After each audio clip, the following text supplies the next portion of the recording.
Hello everyone, welcome back to the Political Science CSS lecture series. In the previous lecture, we discussed democracy and various questions related to democratic framework, किस cases में democracy fault करती है, कब democracy effectively operate करती है और क्या democracy suitable है थर्ड वर्ल्ड कंट्रीज के लिए नहीं. आज हम जो टॉपिक डिस्कस करेंगे ये होगा separation of powers, checks and balances से रिलेटेड, और हम डिफरेंट ऑर्गन्स ऑफ स्टेट का रोल देखेंगे. दुनिया में कोई भी रियासत है, थ्योरेटिकली उसके तीन ऑर्गन्स होते हैं, उसके तीन हिस्से होते हैं. There are three pillars upon which the democratic और for that matter any system operates. वो तीन इंस्टीट्यूशंस, उनमें से एक लेजिस्लेटिव ऑर्गन है जो कि लॉज बनाता है, जो आपकी, अगर हम डेमोक्रेसीज की बात करें तो आपकी पार्लियामेंट है जो कानून बनाती है, कानून साजी करती है, जिसे मुकन्ना कहते हैं आप. दूसरा इंस्टीट्यूशन या दूसरा ऑर्गन जो है रियासत का, वो एग्जीक्यूटिव है. एग्जीक्यूटिव के अंदर आपके दो तरह के एग्जीक्यूटिव्स होते हैं. एक आपका पॉलिटिकल एग्जीक्यूटिव है और दूसरा आपका नॉन पॉलिटिकल एग्जीक्यूटिव है. आपके पॉलिटिकल एग्जीक्यूटिव के अंदर अगर तो एक पार्लिमानी निज़ाम है तो प्राइम मिनिस्टर और उसकी कैबिनेट, अगर आपका प्रेसिडेंशियल निज़ाम है तो प्रेसिडेंट और उसकी कैबिनेट, और आपका non political system, non political executive के अंदर आपकी सिविल सर्विस, जिसके एग्जाम की आप तैयारी कर रहे हैं, वो सिविल सर्विसेज उस नॉन पॉलिटिकल एग्जीक्यूटिव का हिस्सा होती है. पॉलिटिकल एग्जीक्यूटिव टेम्परेरी होता है, इलेक्शंस की वजह से कोई गवर्नमेंट आएगी, वो मिनिस्टर्स लगेंगे, वो टॉप पे बैठेंगे. नॉन पॉलिटिकल एग्जीक्यूटिव जो सिविल सर्विसेज होती है इसके अंदर प्लस मिलिट्री एज वेल, ये आपकी अमूमी तौर पे परमानेंट पोजीशन होती हैं, permanent part of the state structure होते हैं. Executive is tasked with carrying out the will of the legislature. वो जो लॉज पार्लियामेंट बनाती है, जो लेजिस्लेचर जो लॉज बनाती है, एग्जीक्यूटिव उन लॉज को एग्जीक्यूट करती है, हेंस द एग्जीक्यूटिव. तो पार्लियामेंट में अगर लॉ पास हुआ है कि लेट्स से इतने बजे के बाद शादियां नहीं हो सकती, 10 बजे इज द कर्फ्यू टाइम, तो अब पार्लियामेंटेरियंस और एमएनएस खुद जाके तो डंडे लेके बंद नहीं करवाते शादियां. वो होता ये है कि आपकी एग्जीक्यूटिव, जैसे आपकी पुलिस है, वो उसको इन्फोर्स करेगी. डिप्टी कमिश्नर्स हैं आपके शहर के, वो उसको इन्फोर्स करेंगे. So executive is tasked with carrying out the will of the legislature, the laws of the legislature executive करती है. Third institution and third organ is the judiciary. Judiciary interprets and evaluates the laws of the legislature and the actions of the executive as well. So legislator makes laws, executive executes laws, and judiciary interprets or evaluates those laws. And judiciary का task होता है as a guardian of constitution. तो अगर वो ये देखे कि laws parliament ऐसी बना रही है जो कॉन्स्टिट्यूशन के फंडामेंटल स्ट्रक्चर के साथ या कॉन्स्टिट्यूशन की एसेंस से वायलेशन में है, उनको वायलेट कर रहे हैं, तो judiciary has the power to strike down that legislation. वो उसको नल एंड वॉइड डिक्लेयर कर सकती है. जनरली दुनिया के मुख्तलिफ कंट्रीज में ये एक ब्रॉड फ्रेमवर्क है दुनिया की. किसी भी कंट्री के अंदर पावर इस तरह तीन ऑर्गन्स के अंदर स्टेट के डिवाइड की जाती है. तो इसीलिए कहा जाता है रियासत के तीन सतून है. State has three pillars, executive, legislator and judiciary. तो इसके ऊपर बहुत famous philosopher Montesquieu with this long ass name which you can just remember as Montesquieu, जो हम political philosophers में भी करेंगे, उसने theory दी थी separation of powers की. According to the theory of separation powers, at this point let the idea of separation of power germinate in your head. जितना आपको जानने की ज़रूरत है वो ये है कि कोई भी रियासत अपनी पावर्स को तीन हिस्सों में डिवाइड की जाती है. Like people who are occupying legislature, executive and judiciary are different people with different powers. So you basically divide government responsibility into distinct branch ताकि किसी एक ब्रांच के पास बहुत ज़्यादा पावर कॉन्सेंट्रेट ना हो जाए. और अगर किसी एक ब्रांच में पावर बहुत कॉन्सेंट्रेट हो जाती है तो वो फिर एक अथॉरिटेरियन सिस्टम बन जाता है, डेमोक्रेटिक सिस्टम नहीं बनता. इसकी मिसाल हम इस तरह देखते हैं कि मोनार्की की मिसाल लें, और वो भी एब्सोल्यूट मोनार्की की. एब्सोल्यूट मोनार्की में कानून कौन बनाता है? किंग. तो आपका लेजिस्लेटर कौन हुआ? किंग। उस कानून को इम्प्लीमेंट कौन करवाता है? जो पूरी मिलिट्री है, उस मिलिट्री का हेड कौन है? किंग। तो एग्जीक्यूटिव कौन हुआ? किंग। अदालत में फैसला जो आता है, कौन, कोई भी काजी कौन होता है? फैसला कौन सुनाता है? किसकी मर्जी का फैसला चलता है अगर लोगों के बीच में इख्तलाफ हो गया या कोई भी डिस्प्यूट है? किंग। तो जुडिशरी कौन हुआ? किंग। तो जज, जूरी और एग्जीक्यूशनर एक एब्सोल्यूट मोनार्की में किंग होता है। That is why separation of power is important. इसीलिए मॉन्टेस्क्यू की थ्योरी के मुताबिक when the organs, these three organs are not separated, these three distinct powers are merged and fused in one body. खास तौर पे अगर आप एग्जीक्यूटिव और जुडिशरी की पावर्स एक ही बंदे में मर्ज कर देंगे तो you will create autocratic systems. जबकि डेमोक्रेटिक सिस्टम्स में आपकी पार्लियामेंट, आपकी ब्यूरोक्रेसी और आपकी जुडिशरी के दरमियान powers, by the way, from bureaucracy here I mean both civilian military bureaucracy, और इनके दरमियान distinct powers divide कर देते हैं ताकि कोई एक ऑर्गन इतना पावरफुल ना हो जाए, यानी एक इंडिविजुअल या एक ग्रुप ऑफ इंडिविजुअल या एक ऑर्गन बहुत पावरफुल ना हो जाए। इस कॉन्टेक्स्ट में अब आप मॉन्टेस्क्यू की इस कोटेशन को देखें, that there is as yet no liberty of the power of judging be not separated from legislative power and the executive power. तो इसी कॉन्टेक्स्ट में Montesquieu's ingenious idea about dividing powers has came to the fore. The sister concept of separation power is the concept of checks and balances. Checks and balances के concept के मुताबिक while the three departments, the three branches or the three organs are separated from each other, but they are also given powers, and power is divided in such a fashion that each branch can check the abuse of power by another branch. यानी कि powers इस तरीके से divide की जाती हैं कि अगर कोई एक ब्रांच पावर एक्सेस करने की कोशिश करे या ट्रांसग्रेस करने की कोशिश करे, लोगों के राइट्स को ट्रैम्पल करने की कोशिश करे, तो दूसरी ब्रांच के पास इस तरह की पावर हो कि वो इसको रोक सके, इस चीज को। That is why it's also known as the concept as power checks power. तो ये कॉन्सेप्ट आपको हैमिल्टन के आइडियाज में बहुत ज्यादा मिलेगा। Alexander Hamilton was one of the founding fathers of the United States. उसके जो पेपर्स थे, the federalist papers, they are considered one of the most important documents on government, on how to organise government. तो आप you can make a reference to Alexander Hamilton and James Madison as well. I might be confusing because Federalist Papers were jointly written by John Jay, Alexander Hamilton and Madison. तो इसीलिए American system को मेडिसोनियन democracy भी कहा जाता है, और system of checks and balances American system के अंदर बहुत ज्यादा प्रेवलेंट है।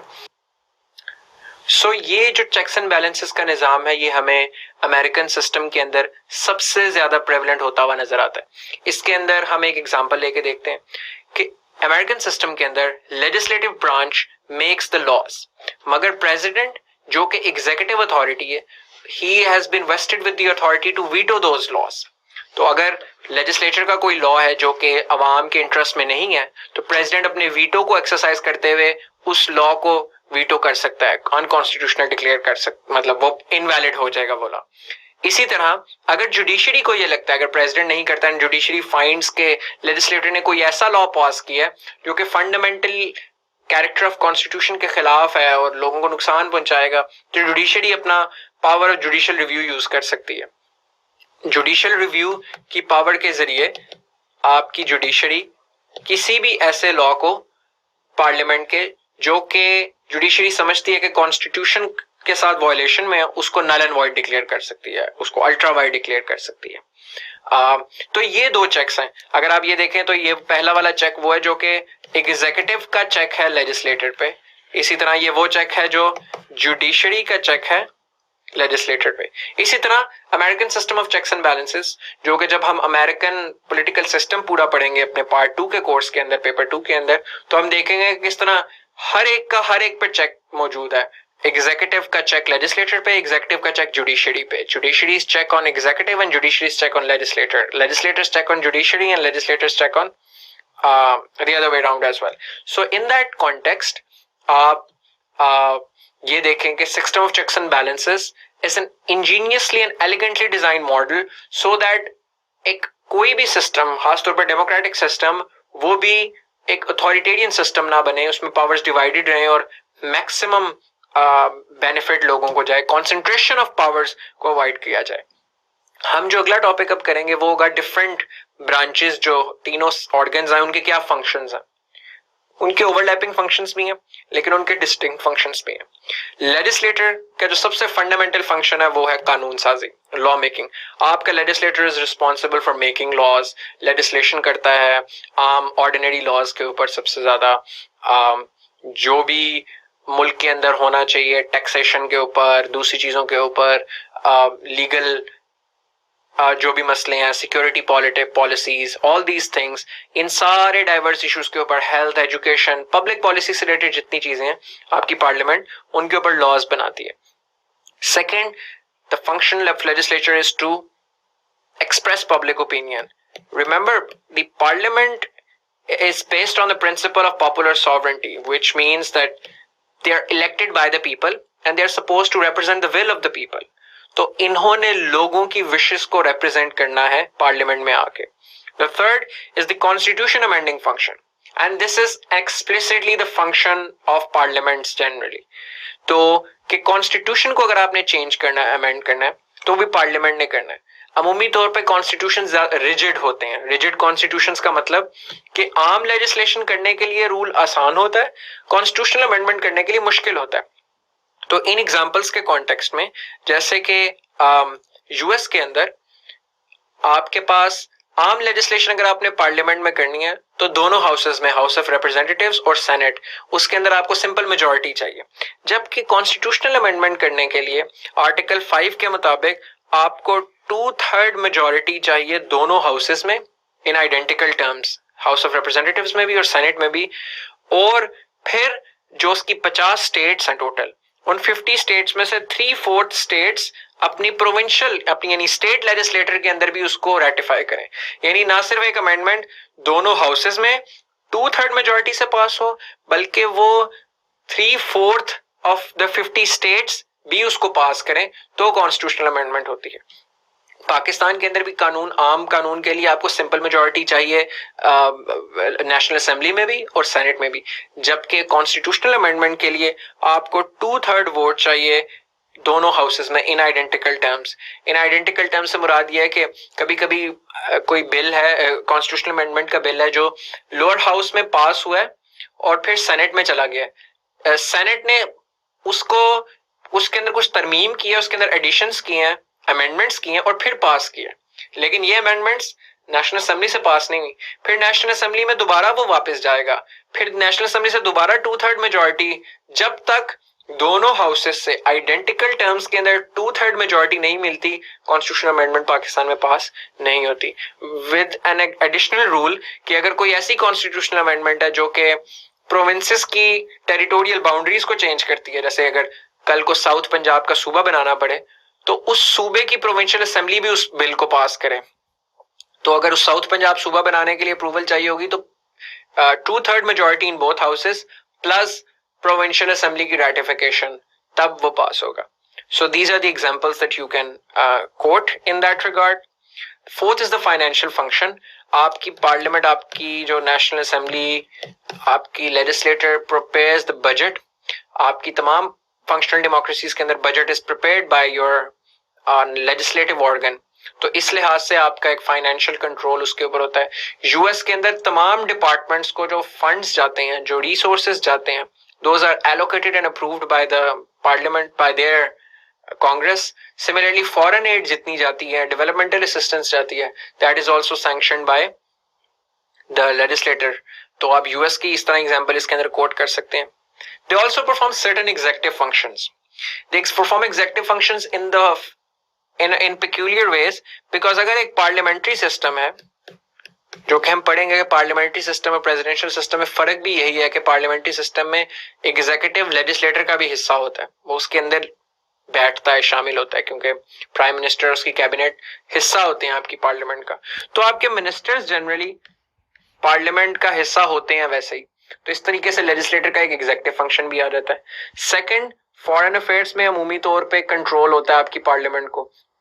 तो यूएस के अंदर बिलखसूस president which is the executive, उसके पास ये राइट है कि वो कोई भी ट्रीटी साइन कर सकता है, लेकिन वो ट्रीटी तब तक इन फोर्स नहीं आएगी according to constitution unless US की सेनेट उसको अप्रूव करे। तो इसीलिए अगर ओबामा ने डील की ईरान न्यूक्लियर डील, आज ट्रंप ने उसको वापस ले लिया, लेकिन उस डील की अभी तक कोई वैल्यू नहीं थी क्योंकि सेनेट ने उसको अप्रूव नहीं था किया। तो जब तक सेनेट कोई डील अप्रूव नहीं करती वो तब तक फोर्स में नहीं आती। इसी तरह पेरिस क्लाइमेट अकॉर्ड को भी यूएस ने की सेनेट ने रेटिफाई नहीं किया था। अमेरिका ने लीग ऑफ नेशंस का आइडिया वुड्रो विल्सन का था इन 1917 at the end of the world war one. Woodrow Wilson का आइडिया था लीग ऑफ नेशंस का, और लीग ऑफ नेशंस बन गई, लेकिन अमेरिका लीग ऑफ नेशंस का मेंबर नहीं बना। क्यों? क्योंकि अमेरिका की सेनेट ने अप्रूव नहीं था किया, despite that it was America's president's idea. तो इस तरीके से लेजिस्लेटर, ये एक एग्जीक्यूटिव फंक्शन है, फॉरेन अफेयर्स का कंट्रोल इस तरह परफॉर्म करता है। फिर अप्रूवल ऑफ अपॉइंटमेंट्स, इसी तरह बहुत सारी अपॉइंटमेंट्स भी पार्लियामेंट की मर्जी से होती हैं।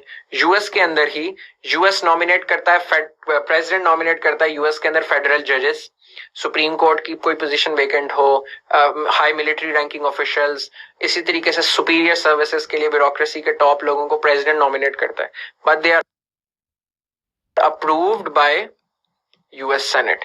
तो सेनेट उनको भी अप्रूव करती है। तो इस तरीके से आपकी पार्लियामेंट के पास आपकी legislative organ in distinct executive functions को परफॉर्म करने में भी इफेक्टिव रोल प्ले करती है।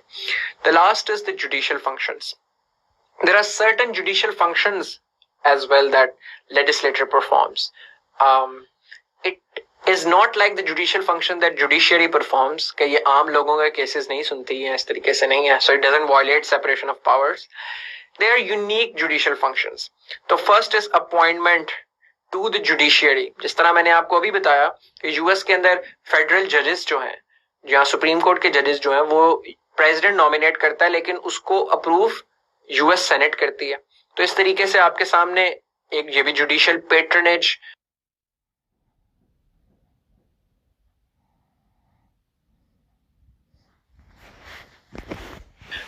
एक्सरसाइज करती है यूएस सेनेट, जो कि लेजिस्लेटर का हिस्सा है। इसी तरह यूएस के अंदर खास तौर पे इम्पीच अगर प्रेसिडेंट को करना है या किसी हाई रैंकिंग ऑफिसर को करना है, तो वो भी यूएस हाउस में पहले मूव होता है और सेनेट उसको अप्रूव करती है। Again legislator sits as the house of impeachment. Executive की अकाउंटेबिलिटी भी एक किस्म की करते हैं, जैसे आपका प्राइम मिनिस्टर या मिनिस्टर्स पार्लियामेंट्री सिस्टम्स के अंदर जो कि लेजिस्लेटर का हिस्सा होते हैं। हमारे मुल्क में जैसे आप देखें हर मिनिस्टर जो है वो एक एमएनए है, तो वो सारे लोग आंसरेबल होते हैं पार्लियामेंट को, और वो सेनेट की और नेशनल असेंबली की डिफरेंट स्टैंडिंग कमेटीज हैं,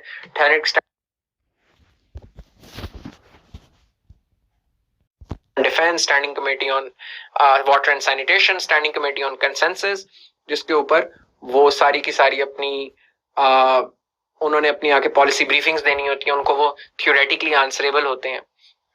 तो ये तमाम फंक्शंस हैं जो कि एक मुकन्ना यानी लेजिस्लेटिव ऑर्गन परफॉर्म करता है किसी भी फंक्शनल डेमोक्रेसी के अंदर, ranging from lawmaking, which is its primary function, all the way to some unique executive and judicial functions, which does not violate the theory of separation of powers, because वो बहुत different powers हैं compared to what executive and judiciary has.